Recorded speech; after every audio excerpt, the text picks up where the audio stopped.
You gotta keep hydrating. Gotta hydrate.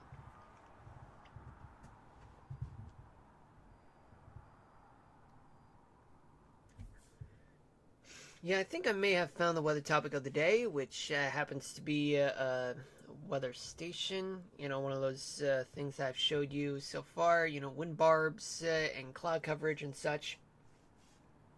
I don't know if I ever did that during the winter months.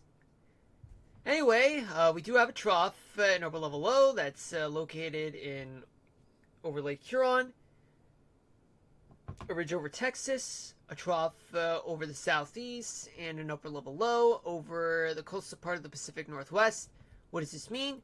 Well, all I can say is that there is basically like a lot of weather that's happening throughout places like the Pacific Northwest, and as well as the southeast, and parts of the Great Lakes region and the desert southwest. That's what's going on. Oh, never mind. All right, and now we move on to 24 hours from now. So we do have an upper level low that's going to be over western New York. Hold on a minute.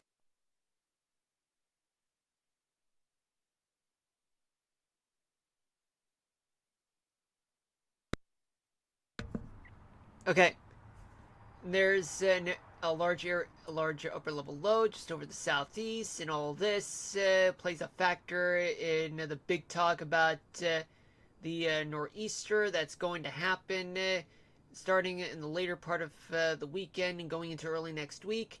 And there is this trough that's over the Bitterroot Mountains of Idaho and the ridge over Kansas City and the Ozarks, and connects to another ridge over the Great Lakes. What does this mean? There's going to be wet weather that's going to brew throughout the northeast and the southeast, going down to Florida, and more wet weather throughout the Great Basin, the desert southwest, and the northern plains. All that, well, it's going to cause some trouble, folks. Let's take a look. For Sunday night, trough. Well, there is this upper level low that's been merged by two small ones, and now we got a big mess to deal with. And we do have this ridge that's going to be over Arkansas, and too many troughs that are going to be over Puget Sound, and as well as North Dakota. And there's a tiny ridge over Montana. What does this mean? There's going to be a lot of wet weather throughout places like Minnesota and perhaps your area wild, going down to Southern California through the Rockies and the desert southwest and Great Basin. Though there could be some wet weather on the leeward side of the Cascades. And as for the East Coast, lots of wet weather all over, from Florida to Maine. And finally, we have this upper level low that's going to be over the mid-Atlantic and the northeast. For the most part, I'm not seeing much of a nor'easter that's going to happen for the most part, folks. But all I can say is that there's a lot of spin in the atmosphere, and a lot of spin can trigger some localized regional. Hold on a minute.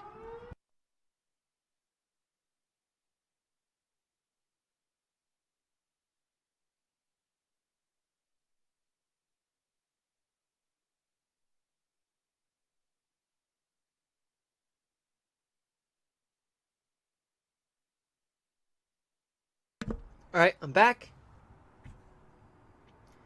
But regardless, there's a lot of strong winds aloft right along the eastern side of this low right here, but northeastern. Yeah, it's just that it's not really there. Maybe in a few areas, but I mean, there is a deepening low located in the western part of upstate New York for early Monday morning. But for the most part, I mean, you have this upper level low that's going to be over the mid Atlantic.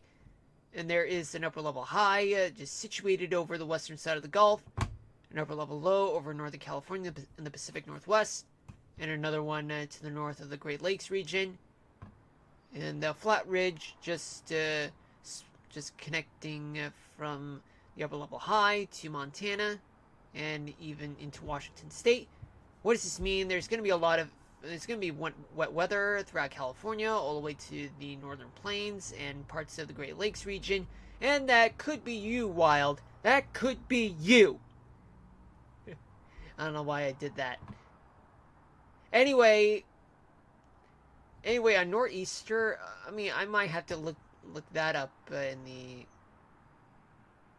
Yeah, I might have to go further in depth about this using this. Okay, so at the surface, yes, it turns out there is going to be a nor'easter, but because the map that I just showed you was an upper level pressure map, yeah, upper level part of the atmosphere type of map, but this one is the surface. So yeah, there is going to be a nor'easter, and there's going to be a strengthening area of low pressure just located off of the Outer Banks. But much of the action will be on Sunday night because of this deepening low that's right around the Outer Banks. Plenty of nor'east winds moving into the region. I already did the weather topic of the day in regards to the nor'easter. I've done that a couple months ago, back I think it was like March or February. Let's go back here, and this time we're going to talk about the tropics. Let's take a look. Okay, so assuming that this is right now, so could be maybe a little bit of something right here, and not well defined right here. Maybe something here. That's Jerry, actually. There's a weakening trough. It looks wobbly. But then you have this area right here that's an upper level low. I didn't mean to do that. Then we move into Saturday night. Jerry is right here, just to the northeast of Puerto Rico. Something may form right between South America and Africa. An upper level low, it's over here, as we mentioned. But Jerry's going to move out. Sunday night, those two lows start merging. Something could form right here. But otherwise, not much is happening. Maybe in the Caribbean. Moving ahead into Monday night. Jerry dies. And then you have this mess right here. Right between the Windward Islands and Africa. Then you have this upper level low that's causing a lot of trouble throughout folks in the northeast. Plenty of strong winds aloft throughout the Gulf and the Caribbean. And we move into a Tuesday night. Jerry is on its own, out of here. Then the system forms. But what good would that do? Not much, though. Okay, so it's going to move on by Wednesday night. Then we have something that could form over the Gulf. Let's go back. Okay, so this is Tuesday night. Then you have this area of low pressure right here that may form on the western side of the Gulf.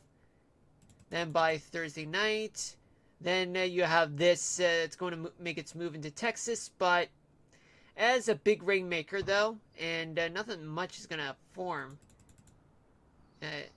On Thursday night, and then by next Friday night, something could form. But then again, you do have this strong trough, a deepening trough. Hold on.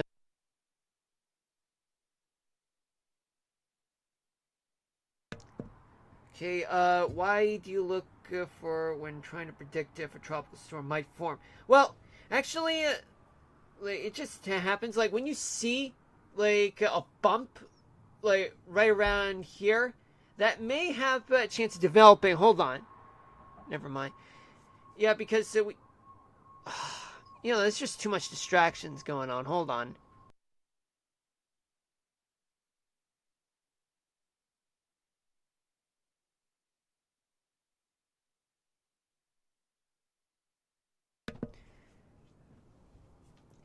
well, basically, tropical storms they can do a lot of flooding. I mean, because for one instance, while there was this one tropical storm that I remember when I was a kid.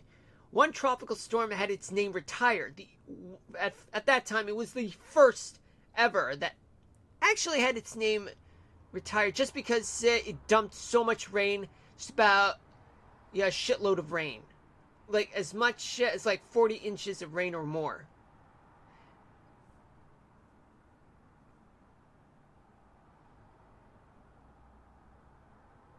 And sometimes I look. Sometimes I look for like any tropical wave for any signs of development, and if a tropical storm does develop, maybe there's a chance that it could form.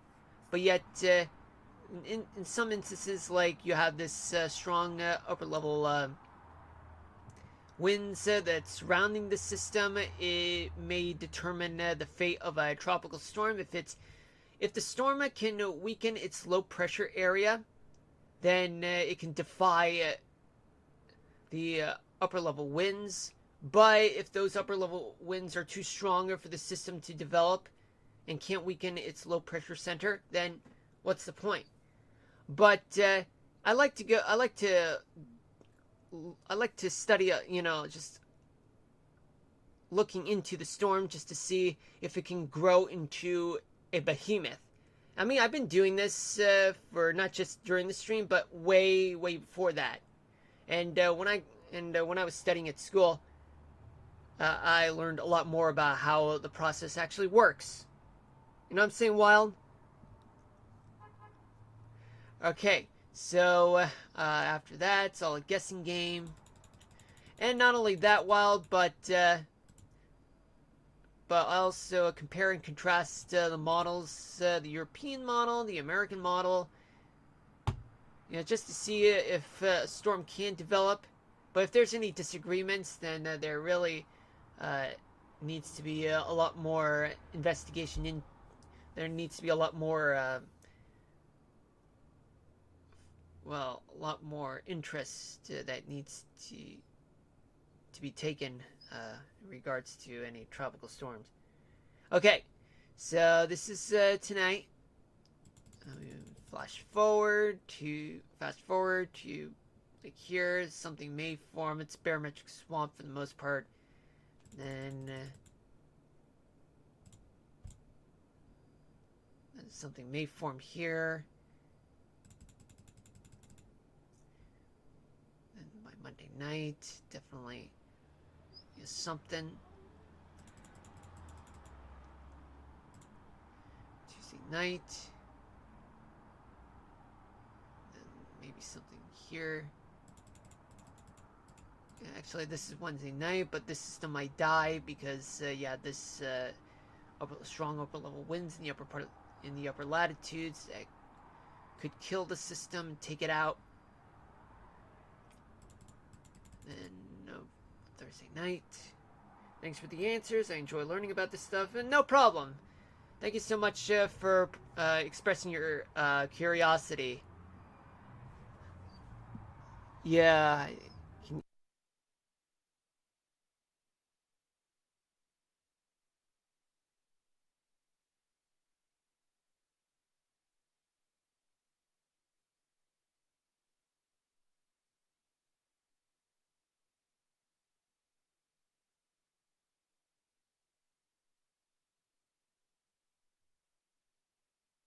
All right, I'm back. Background music. There's just so much people like passing by with their car radio like at max volume. Like, why? We don't want to hear any of your music, please. Especially on Twitch. Some people do, but not me. Unless if it's my favorite song, but on Twitch, definitely a no-no. Anyway,